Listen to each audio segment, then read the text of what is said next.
మీరు గతంలో మిలిటరీలో చేసిన వ్యక్తిగా మిమ్మల్ని అడుగుతున్నాను. అంటే ఎక్స్ మిలిటరీగా మీకు ఒక దగ్గర ఒక సమాధానం కోసం ఎదురు చూస్తున్నాను. మొన్న పహల్గావ్లో జరిగిన సంఘటన అసలు ఎలా చూడాలంటారు? ఇప్పుడు దేశం మంది ముందుకు పోతుంది. ఫ్యాక్టరీలు కానీ ఆ 360, 370 ఏదో రూల్ ఉంది కదా, దాన్ని ఎత్తేసిన తర్వాత అక్కడికి మన టూరిస్టులు వస్తున్నారు. టూరిస్టులని బెదరగొట్టాలి, వాళ్ళ నోటికాడ కూడు తీసేయాలి, అక్కడ ఫ్యాక్టరీలు రాకుండా చూసుకోవాలి. అది చేసేది ఎందుకు? ఇది ఎక్కడైతే పాకిస్తాన్ ఆక్రమిత కాశ్మీర్ ఉంది కదా, అది ఇండియాకి ఫేవర్ అయిపోద్దామని ఒక భయం. నాకు తెలిసింది అంతవరకే. అది వీళ్ళందరూ నిన్న ఈ ఉగ్రవాదులను పట్టించింది. అంతకుముందు వాళ్ళకి ఫనా అంటే ఏంటంటే వాళ్ళకి షెల్టర్ ఇచ్చేవాళ్ళు. వాళ్ళకి షెల్టర్ ఇచ్చేవాళ్ళు కూడా అక్కడ ఉన్నవాళ్ళు మా పిల్లలకు ఉద్యోగాలు వస్తున్నాయి, మా సంస్కృతి పెరుగుతుంది అనే ఉద్దేశంతో వాళ్ళు పెరిగిపోతుంటే మన ఇండియన్ ఆర్మీ కానివ్వండి, వాళ్ళ స్కూల్లో టీచర్లు కానివ్వండి, వీళ్ళందరికీ నేను చెప్తున్నాను కాదు, కావాలంటే వెళ్ళి చూసుకోవచ్చు. ఇంతకుముందు ఎట్లా ఉండేది అంటే వాళ్ళని నికృష్టంగా నీచంగా చూసేవాళ్ళు. అర్థమైందా? ఒక కోమ్ గురించి నేను మాట్లాడట్లా, కాశ్మీర్ ప్రజల గురించి మాట్లాడుతాను. అక్కడ ఏంటి వాళ్ళకి కావాల్సింది ఏంటో తెలుసా? ఇప్పుడు టూరిస్టులు రాలేదు, టూరిస్టులు వస్తే ఫుడ్డు, బెడ్డు హ్యాపీగా వాళ్ళకి సరిగిపోతుంది. అది కాకుండా ఆర్మీ వాళ్ళు ఇచ్చేది కూడా ఒక 90% వాళ్ళకి మోరల్ సపోర్ట్ ఉంటుంది. ఆ మోరల్ సపోర్ట్ మూలన ఇంతకుముందు ఇచ్చినా కానీ వాళ్ళు మన పక్కన పనిచేసేవాళ్ళు కాదు. అక్కడి నుంచి దొంగతనంగా వచ్చిన వాళ్ళు కానీ వీళ్ళు కానీ వాళ్ళని కానీ వాళ్ళు షెల్టర్ ఇచ్చేవాళ్ళు. ఆ షెల్టర్ మూలన వాళ్ళు వచ్చి ఇచ్చారన్నది తర్వాత వాళ్ళు వచ్చి ట్రైనింగ్ ఇచ్చి వెళ్ళేవాళ్ళు. అర్థమైందా మీకు?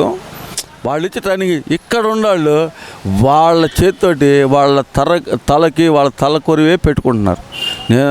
సరే, ఇదంతా కదా అసలు దాడిని ఎలా చూడాలి, ఎందుకని ఇంత బరితెగింపు వచ్చింది అంటారు? ఎందుకంటే జరిగిన ప్రతి యుద్ధంలో కూడా పరాభవం పొందిన కార్గిల్ వారే తీసుకుందాం, అంతకుముందు 76 వార్ కానీ ఇవన్నిట్లో పరాభవం పొందిన పాకిస్తాన్ వైఖరి ఎందుకు మారలేదంటారు? వాళ్ళ దగ్గర సోర్సెస్ తక్కువ అండి. ఈ సింధు నది ప్రాంతంలో ఉండే వాళ్ళకే కొంచెం food and bread and butter అంటారు కదా, ఫుడ్ అండ్ అవన్నీ వస్తుంటాయి. కానీ వీళ్ళు బాగుపడితే వీళ్ళు ఎక్కడ ఏ రోజైతే సింధు నది జలాలని ఆపేస్తారో, మన రావి ఇది ఆపేశారు, రావి సట్లేదు 5 నదులు ఉన్నాయి. ఇంక 5 నదుల తర్వాత పెద్దది సింధు నది 5 నదులతో కలిపి ఉంటుంది. ఇప్పుడు ఏంటంటే ప్రస్తుతానికైతే మన దగ్గర అంత సోర్స్ లేదు, ఆపడానికి పెద్ద ఏం కాదు. 1-2 సంవత్సరాలు వాళ్ళకి ఆపేస్తే వాళ్ళు అడుక్కుతుంటే ఏముండదు, ఆడ ఎడారి తప్పితే ఏముండదు. ఓకే, ఇక్కడ దేశం విషయం కాసేపు చూసుకుంటే ఆంధ్రప్రదేశ్ విషయానికి వచ్చేదానికి ఈ మధ్యకాలంలో అరెస్ట్ అయిన గోరంట్ల మాధవ్ మళ్ళీ అయితే నిన్న రిలీజ్ అయ్యేటప్పుడు ఆయన చేసిన వ్యాఖ్యలు అయితే కనుక కొంచెం కలకలం రేపుతున్నాయి. ఆయన అన్న మాట ఏంటంటే జైలు బయటనే ఆయన మాట్లాడిన మాట, వైసీపీ కార్యకర్తలను కానీ వైసీపీ నాయకులను కానీ పిక్క మీద వెంట్రుక పేకలేరు అంటూ ఆయన ఒక ఇంటర్వ్యూలో చెప్పిన మాట. ఆ మాటలను ఎలా చూడాలంటారు? కార్యకర్తలతో మాకేం సంబంధం అబ్బా? నువ్వు మంచి చేస్తే నీ కార్యకర్తలు నీ అమ్మట ఉంటారు. ఇప్పుడు మంచి చేయలేదనుకో ఆ కార్యకర్తలకి అంతా ఎందుకుంటారు? సింపుల్గా చెప్తాను. నేనైనా ఒక కార్యకర్తగా నేను మాట్లాడేటప్పుడు ఒక చిన్న లాజిక్ ఉండదు. ఆ లాజిక్ ఎట్ట మిస్ అయ్యాడు? బలుపు మామూలు బలుపు కాదు. ఒక మనిషి బలుపుతో మాట్లాడటం వేరు, బలుపు లేకుండా మాట్లాడటం వేరు. వీడికి ఏమైందా? ఏడో కేరనేరో ఆర్స్ చేశాడు. వీడికి అవసరమా? వీడేమన్నా పెద్ద బుడింగా, వీడేమన్నా పెద్ద నక్సలైటా? వీడి మీద ఆ నక్సలైట్ కేసు పెట్టినట్టయితే దరిద్రం వెళ్ళిపోను. దొమ్మి కేసు. వాళ్ళు ఏమంటున్నారు? ఒక 500 మంది వచ్చి కొడితే ఏమవుతుంది అంటున్నారు.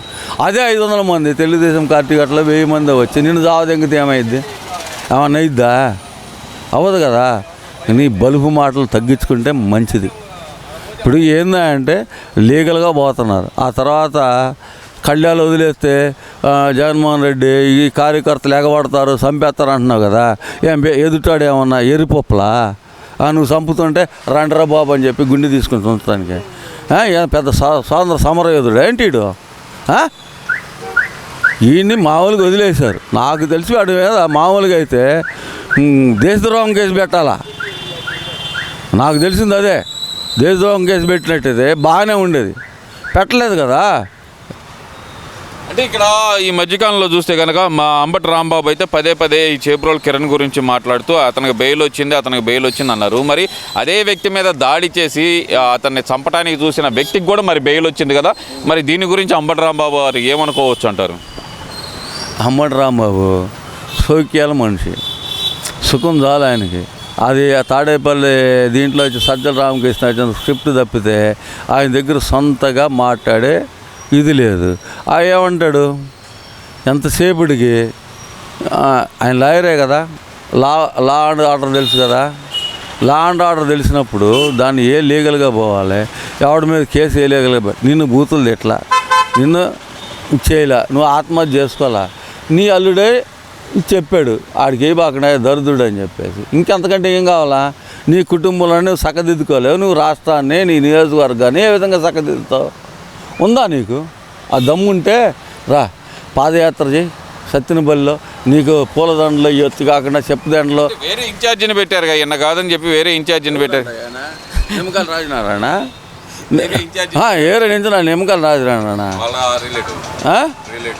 అయితే అవ్వచ్చేమో. నిమ్మకాయలు రాజనారాయణ గురించి మాకు తెలియదా? సత్తినపల్లి పోటీ చేశాడు తెలుగుదేశం పార్టీలో ఉన్నప్పుడు.